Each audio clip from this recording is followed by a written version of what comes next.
joining me for your December Astro Tarot Forecast. My name is Audrey Alison, and it's eclipse season, and I feel like I'm walking on my head and standing on the ceiling. I appreciate you choosing me for your readings, and I'm shuffling the Aquarian Tarot by David Palladini. Please watch your sun sign, your rising, and your moon sign, and that will help take with you what resonates and use that astral advice and get a full dose of the cosmos, Leo. On the 4th of December, we have our new moon total solar eclipse at 12 degrees of Sagittarius. This is a fresh, initiating energy that clears the 5th sector of your chart of true love, romance, passion, connectivity, children, and creativity. This new moon could actually initiate several fertile Leos into pregnancy, if that applies in the appropriate age and gender, etc.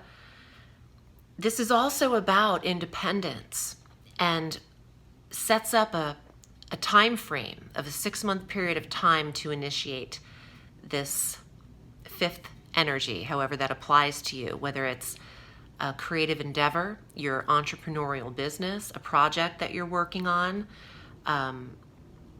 your personal artistry and commitments there, your relationship with your children, a new love or passion in your life.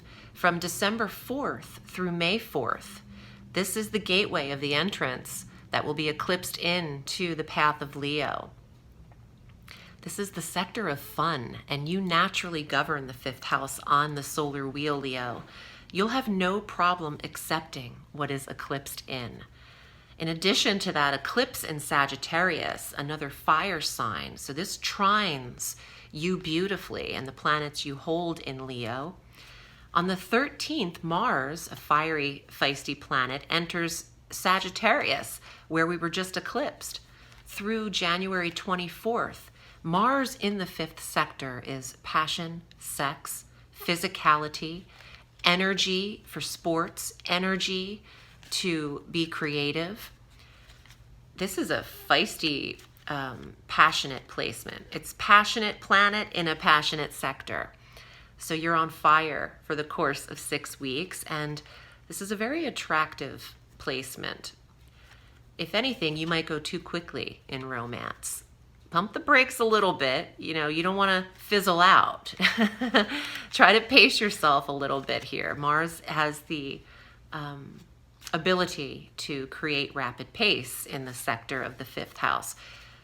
This is a very fertile time for Leos, so keep that in mind, obviously according to your age.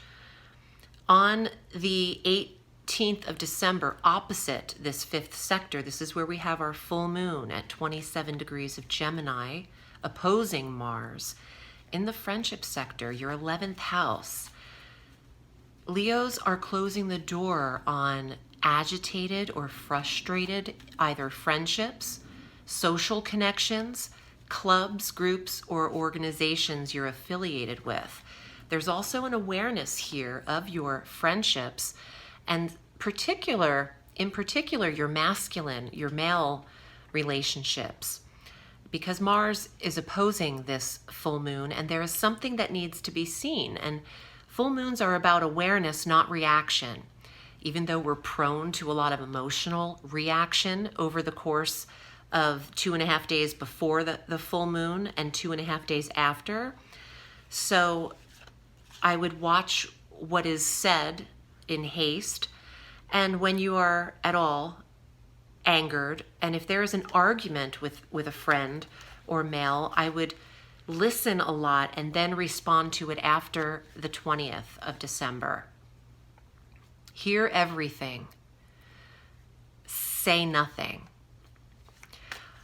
On the 21st, the sun exits Sagittarius and enters Capricorn, where we have our winter solstice. This is amazing for your health, and Leos have been under a health review. Venus has been retrograde in your health sector from December 19th through January 29th. Venus retrogrades here at 26 degrees of Capricorn, back through 11 degrees of Capricorn in the 6th sector of health, maintenance, regimen, routine. And Leos might not like the way they are looking aesthetically while Venus slows down, and that exacerbates a maintenance plan, a diet plan.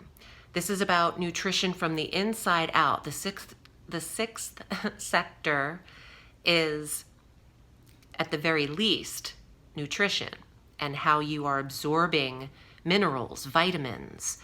It's the way our body works. It's our commitment to keeping our vessel fully functioning. And there's work to be done. If you're not online with that, there's a time for a realignment and a reconnection to what's important.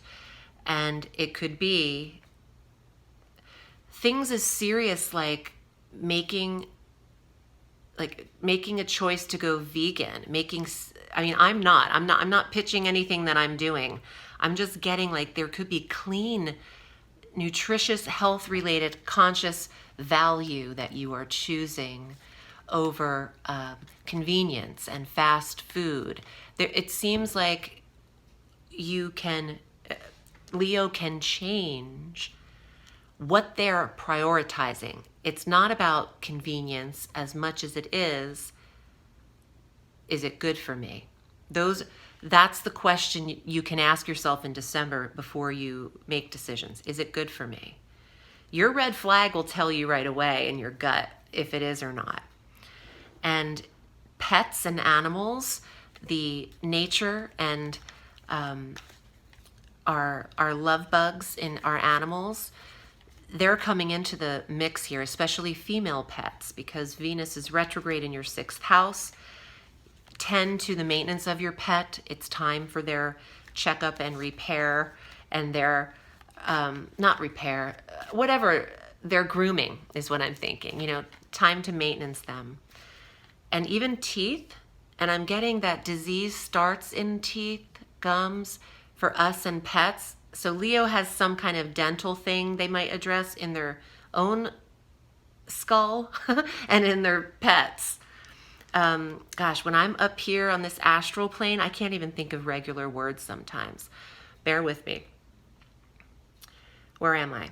Okay, we have a Jupiter transit. On the 28th, Jupiter enters Pisces. This happens once a year, an annual transit of Jupiter's. He'll remain there a year until December 20th of 2022. This is your 8th house of sex and intimacy and shared resources. This is about investment opportunities, the expansion of your portfolio, the purchasing of property, investment, wills, estates, inheritance, knowing who pays you, handling taxes, getting the benefits of your write-offs, learning about what benefits you financially, speaking to a financial advisor, expanding your knowledge of wealth. That's what Jupiter in the 8th house would mean in a literal phrase, because Jupiter is knowledge and optimism and faith and expansion, and the 8th sector is the house of wealth and who pays you. Let's see what's in the tarot, Leo. And if you'd like a private reading that's honed in on you, we can get to it, which would be a lot more accurate. I know these are general readings, and they can't just apply to everyone in every way. So consider booking with me. I have some availability in the last week of December, and we can get very particular and honed in on you.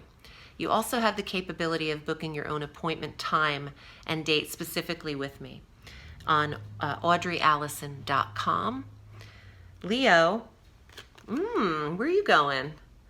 6 of Swords.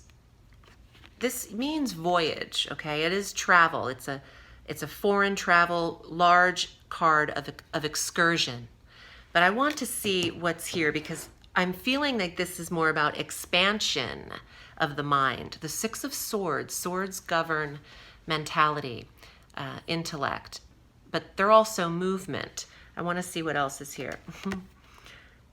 Ace of Coins, you're learning about your money and your wealth, but you could explore online access to financial courses, trading apps, learning how to invest.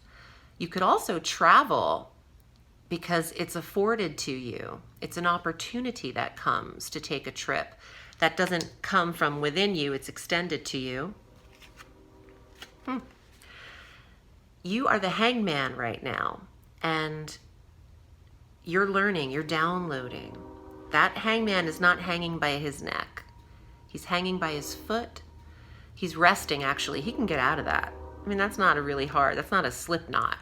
He can get out of that, but he's chilling. That's what the hangman's doing. He's learning. He's taking his time. I usually think of a full year's time when I think of the hangman, just because it's the number 12 in the major arcana. And when I was a young girl reading tarot, I would always connect this with a year's worth of time. It's not in any of the books that's what this means. But to me, in spirit and through what I do here, you could take a year and really learn a lot about what you're doing here financially. And Jupiter is in your financial sector for a year. I would use that transit wisely. And at your leisure throughout the year, learn as much as you can about how to expand the portfolio of your wealth, as little as that may be. Whatever that means to you. And lock it down. Justice, make it legal. Fair and square. Reward, redemption, protection of assets and legal rights. Settlements. Settlements are coming in after a year's time. People have been waiting. And it can now be, there's now a verdict, there's now an outcome. The mediation is over. Some of you are receiving property that's at a distance from you, and it's important that you get what is rightfully yours. Patience, balance, fairness. Wow, I hope this was helpful, Leo. I am wishing you a happy holidays, happy Hanukkah, and all that sweet stuff. Remember, the sky is limitless, so reach for the stars.